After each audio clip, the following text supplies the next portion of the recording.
Good afternoon everyone. Guys, this video is going to be a little bit of a rehash of a video I did like 2 months ago. At the end of this video I'll put the link in the description, but basically I'm going to go through now again my 10 civilian targets. Now remember, the targets have not changed. I did this video initially like 2 months ago. What I'm going to do is I'm going to go through them again really quickly, and then what I didn't do on the last video, I'm going to give you guys some tips on how to protect yourself, how to secure yourself, and how to, if possible, mitigate the effects in general. So I'm just going to read straight from my notes, guys. I'm going to read through it as quickly as possible, and then I'm going to come back to number 10 and read you, the mitigation processes. So, guys, I know your time is important and it's a Friday and I hope you're going out and having a good time. Anyway, so number 10, guys, all right, increase crime. This is what I said, and you can go back and look at this video, guys. So increase crime. So what I've said is this increase on crime would force, more police on the streets, potential military, guys, I'm reading it now for the first time and I can't believe how accurate it was. This is 2 months ago. So, sorry, I'll go again. Increased crime would force more police, it would force military deployment. It would also force public order and protests in a response. Guys, I said that 2 months ago. I'll put the link in the description. Fire, arson attacks. Guys, we've seen this already in Europe. I also said in that video, I said you're going to see these things in the UK, but I said Europe is more vulnerable. Local government. So in local government, you've got corruption, you've got bribes, you've got lack of competence, lack of awareness. You've got the Karen factor. All this stuff is in local government. Look around the country. Look at how local governments are reacting to certain situations. Mobile phone towers. And again, guys, some of these things have not happened, but some of them obviously have. Mobile phone towers are a target. They're easy to get to. There's a devastating effect if you can do coordinated attacks, coordinated sabotage on these mobile phone networks. Emergency services. So what did I say about emergency services? I said, ambulance, fire, these things are susceptible to, attacks. Not so much the police, although you could argue, not so much the police, because you've got to weigh up the risk versus the reward of carrying out one of these attacks. So, your emergency services, they are really, really vulnerable.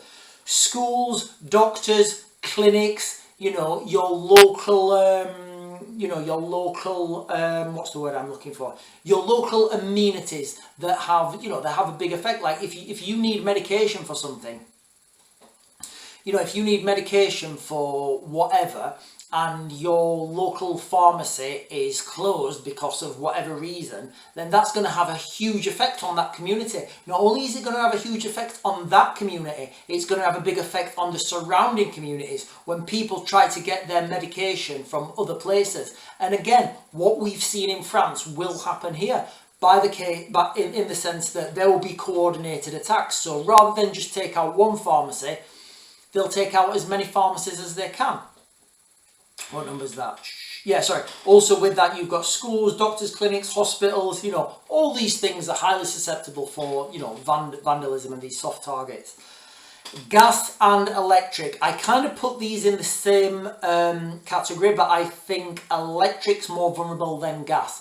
And I'm saying that is because I'm thinking of this logistically. If you're standing over a gas pipe with a still saw and you try to cut it, probably going to blow up in your face. If you're trying to cut an electric pipe, then you've got the electric cable, you've got a better, you can set fire to it like they did in France. So you can see these things are happening already. Food, I mentioned food, guys, all right? The food supply in the United Kingdom, without any acts of sabotage, without any interference from anybody, we are already struggling and we are heading into a food crisis. Now, excuse me. With food, it's one of those things that you can't throw money at and get. You need to grow it. So you need the ground, all right? You need the soil, you need the right weather. And in the UK at the moment, it's just not been happening. Now, if we double that up and think about farms, think about fields, think about transport, think about imports, All these things are left open, they're left susceptible, they're left open to outside agents trying to attack that. And remember, it's not going to be your guy with the, tuxedo on. They're going to pay these criminals to just go and do it because it's a lot easier. And then I've got, your, water supply. I always harp on about your water supply, guys. I've been stuck places in the Middle East with 2 litres of water, and I know we all look at these books and it says, oh yeah, you can go 3 days without food and water, 3 days without water. Yeah, all right, that's fine, and I'm still alive, and it was only like just over 24 hours and 2 litres, so yeah. But the psychological effect that has on you guys, all right, if you've got no water, can you imagine now you're laid there, you've got an elderly parent, you've got grandparents, you've got kids, and they're saying, oh, I'm thirsty, I haven't got anything to drink, and you don't know how to get water. The water supply in the UK is ridiculously vulnerable. You've got reservoirs, rivers, water pipes, water pumps, pumping stations, all these things, sewage works,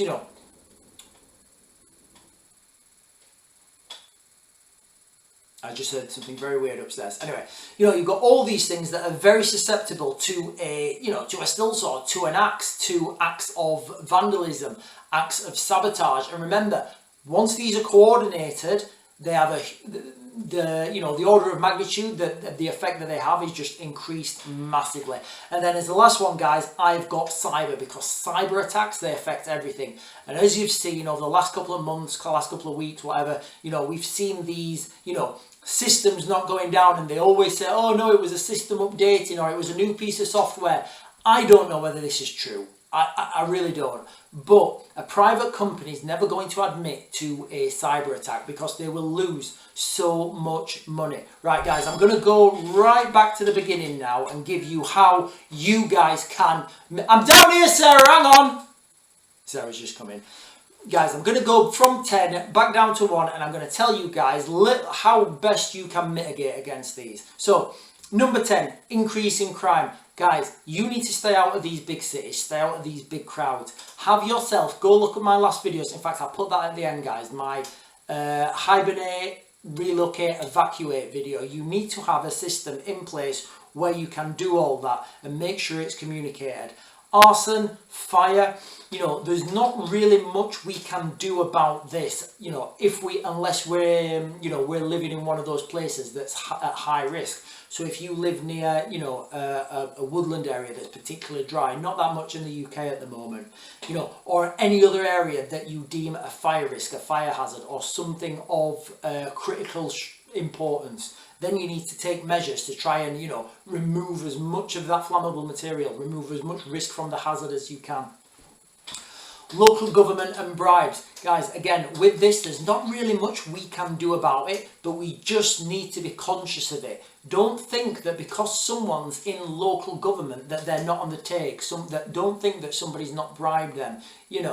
These people will do things for money, and they don't have to be criminals. They may not know this is part of a bigger picture. They may just think, oh, somebody's said they're going to give me £1,000 to do something that seems menial. The less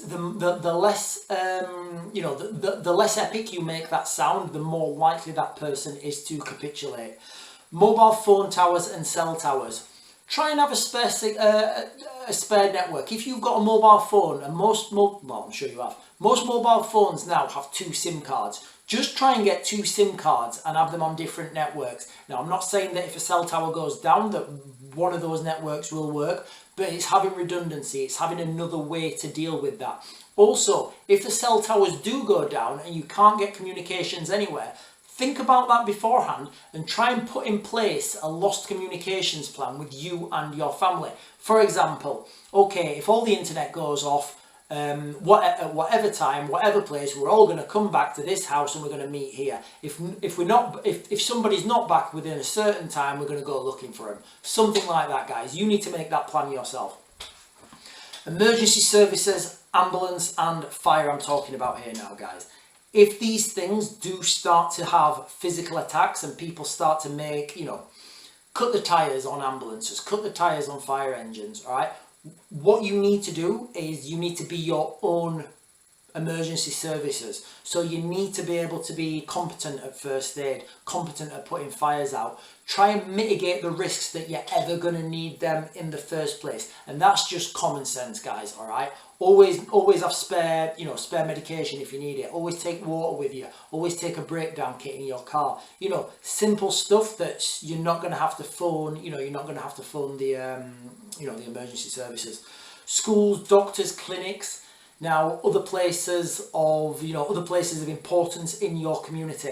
I think the main one here I want to focus on is clinics, and it kind of goes into the last point. With medication, and don't forget your pets and your children and anybody else in your family that's vulnerable. So try and share this with as many people as you can. Medication is a big one, and I know people get told not to stockpile medication, and it's up to you whether you want to do it or not. But I would say in the world as we are at the moment, we're having transport shortages. We're having huge civil unrest on the streets. It could be a case that all these pharmacies are closed down and you're left without any medication. Well, guess what? It's your responsibility right now to make sure that doesn't happen.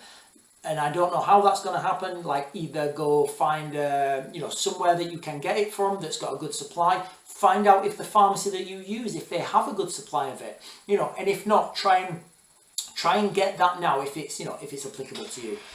Gas and electric. Now, gas and electric. Everybody needs gas and electric, especially as we go into the winter months when it's we've been lucky, we've not had a particularly cold winter, but gas and electric are always vulnerable targets. I saw on the news today that the gas is going up and the electricity, all this stuff's adding to this cauldron of chaos. So try and, if you can, get some sort of gas stove and just keep it under the sink, with enough gas work off 3 days, because you should have 3 days food and water. Work off trying to get 3 days for whatever.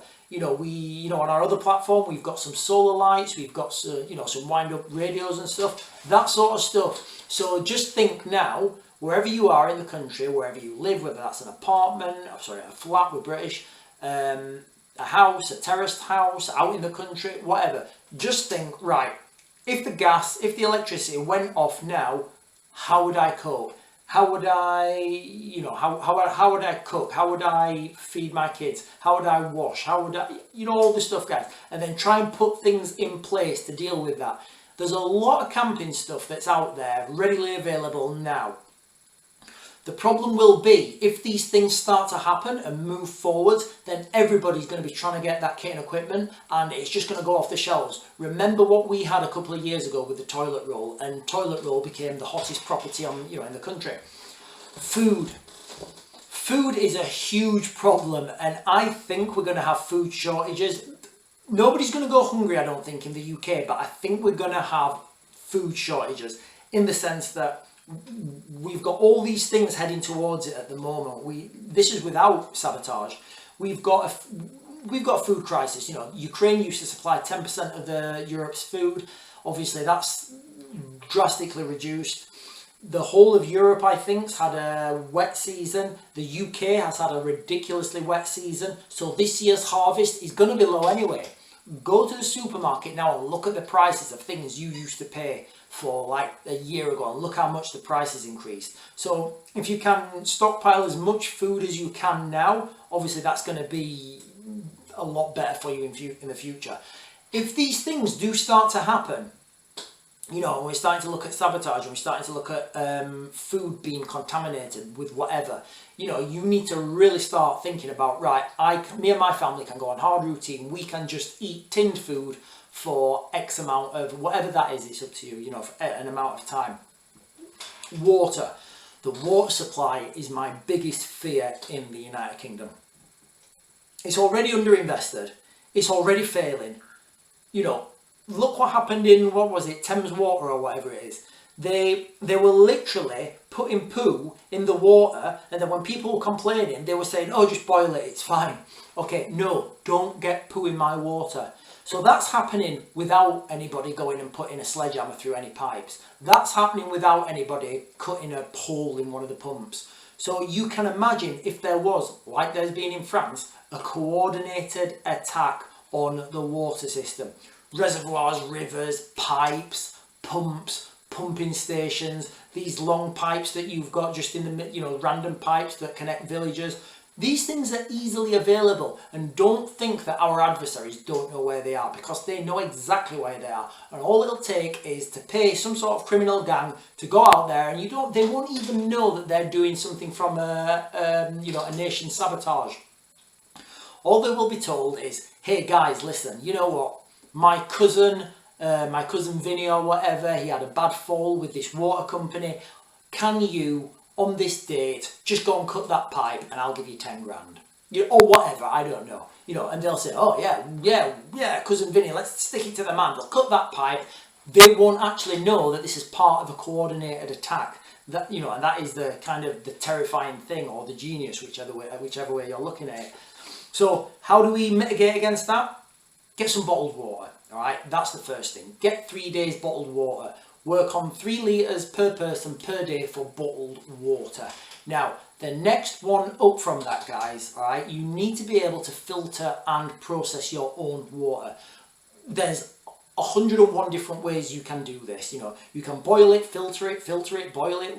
There's lots of different ways, all right? Find a way that works for you guys. If you can, and you've got the money and the resource and the land, dig yourself an, well standpipe? I can't remember what it's called. Dig yourself a well and get your own water out. That's going to be better than anything that comes through the tap. Guys, so that's how you mitigate against water. Cyber attack. You're seeing these things happen all the time. And what I would say now is cash is king. Although everybody's trying to push us onto a digital currency, look what happened a couple of days ago. Well, not a couple, like a week or something ago, I can't remember. There was the whole payment system went down. Yes, of course, we don't know if this was a cyber attack. It could have been, it might not have been. A private company are never going to admit to it. But people couldn't pay for stuff. Imagine if you needed something critical and you couldn't pay for it. Imagine if this was doubled up with some of the other attacks. So you can see how these things are, they're escalating and moving forwards. So with the cyber, remember the gold standard for any cyber attack is to cause a banking run, and it's to cause a financial crisis. So what I'd say now, if you can, while you can, get some cash out, put it somewhere, don't spend it, and use that as your cyber cash. Guys, that's it. I'm going to mag to grid and let me know what you think.